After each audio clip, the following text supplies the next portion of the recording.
Hey loves, it's Ethany and welcome to day 7 of the 31 Days of Tarot challenge. And the today's prompt is, how long have you been reading the tarot for, and do you feel you will ever stop? Now there's a short answer to this question and there's a longer answer to this question. So the short answer to this question is half my life and no. I hope not. I hope I never stop. But the longer kind of answer to that is, I've kind of gone through this before in my tarot story, which is another video on my channel, where I talk about how I came to the tarot and how it sort of changed my life and what I get out of it, kind of thing. And how I mention a little bit about this tool being such a transformative tool if you work with it, and you treat it with the respect and reverence that it deserves.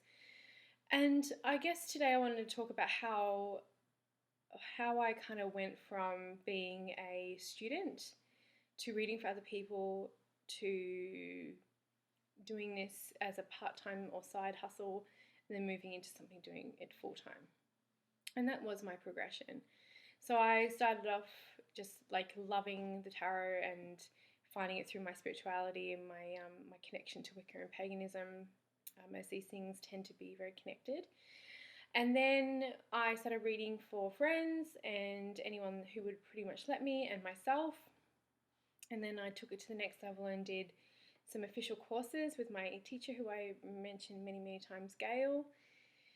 And then that was really when I decided to shift into doing this more seriously. And I was working the whole time. So when I left high school, I went straight into full-time work. And so when I decided to start doing this more full-time, I started to blog, which was back in 2008. I got more confident. I would do the psychic fairs, I think they're called the psychic life fairs, that were in the Fremantle Town Hall. So they were 2 to 3 day events that happened, I think it was once every couple of months, and they were huge events. I used to do readings there, and then people would find me through that. I would advertise on some holistic pages on the web for Australia. I would do workshops through stores and through, Tamara, who used to own the Sun, Moon and Stars in Western Australia.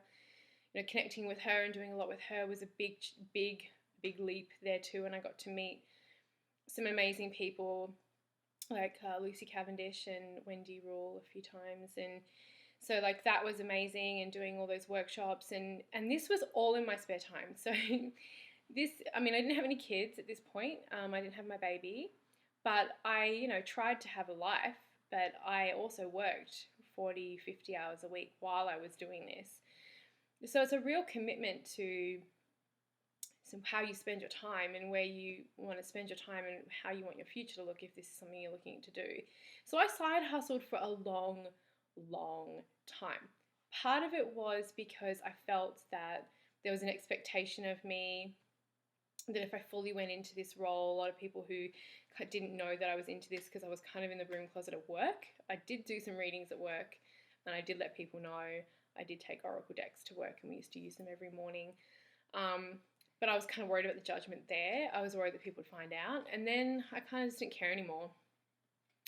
I was on, TV and radio and in newspapers and magazines, and I was just like, okay, well, whatever. If you're going to have that judgment of me, then you go for it, really. And then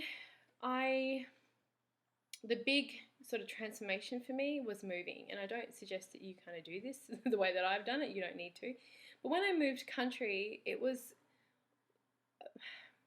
besides being the hardest thing I've ever had to do, or I've ever chosen to do, because of everything that's changed in my life and being so far away from the people that I love, besides my family here,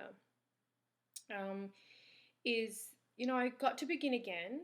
I got to really invest my time in myself and my business. I went back to work in a corporate job when I got here, just to, set up and kind of get some money and feel settled.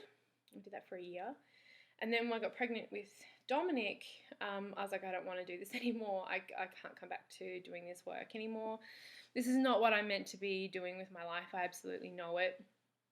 So I decided that during my maternity leave, I was just going to really focus. And thankfully, I have a sister who is amazing, and she's also a social media strategist and a web designer and just phenomenal. So she helped me a lot. And then I put everything online. I worked my ass off getting everything online. The amount of times I had friends help me, and just like, oh, a lot of people helped me. So it wasn't just me slugging alone, but a lot of it was just I had to be really driven and I had to just keep going. But yeah, I'm a one woman shop, and then when my maternity leave was over, I registered my business officially here in Canada, and I just went, this is it. And then when you kind of give something that much commitment, when you've put so much time and energy, and I did a lot of back work for this, there's no, the good thing is you have no safety net. There's no option but to be successful. And that's a nice place to be. It's scary, but it also means that you have no option but to just keep going, to pick yourself back up when you've had a bad week or a hard month, and just keep going when you've had a shitty reading or whatever it is, because there's no other option. And I'm very lucky. I totally 100% get it. I'm lucky. I have a partner who, ensures that we have all the basic necessities taken care of, and then I've been able to focus my time on this. I can stay home with my son and set my hours. So I know how fortunate I am. But I've also worked my booty off. So I have been reading for a really, really long time. For half my life, tarot has been a part of my life.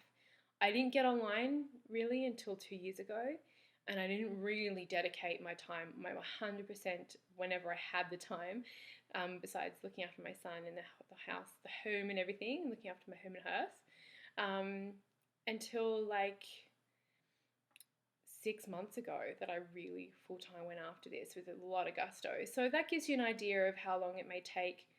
That's how long it took me. And there was a lot of self-belief that kind of held me back on that. So don't think, look at someone, and we see these quotes that go along the internet a lot, like, don't compare your beginning to someone else's middle. We all have our own journey. We're all going to find it in a different way. Marie Forleo says, one of the best videos I saw from hers, and I was binge watching her videos while I was still working full time, because she's just such an inspiration, was that having a side hustle or a job that puts a roof over your head while you build your passion, and while you can invest some money back into your passion, is so smart. It means the risk is lower. It means you have capital when you want to do something like a rebranding, or you want to create a product, or you want to launch something. It lowers your stress because you always have money coming in. It is the smartest thing you can do. So if there's anyone looking for any advice, have it as a side hustle. Just treat it like a business. And I'm going to be doing a lot more of sort of like the tarot coaching, the business coaching stuff this year, but there's a little bit of some gems for you there. So yeah, it's been half my life, and then started blogging in 2008, started doing workshops and that kind of thing like 10 years ago, and then it sort of all just evolved from there, and then it's really only been a couple of years since I've been online. So just keep going if this is something that you really want, and I really do hope that it never goes out of my life, that it's always a part of it, even though it has transformed the way that I read, and my life experiences have reflected that, and that happens with everybody. So that's today's prompt, and I kind of did take it in a little bit of a different direction, but I'm just kind of going with it, and whatever comes to me, whatever I feel inspired to do. That's today's prompt, and I will see you tomorrow.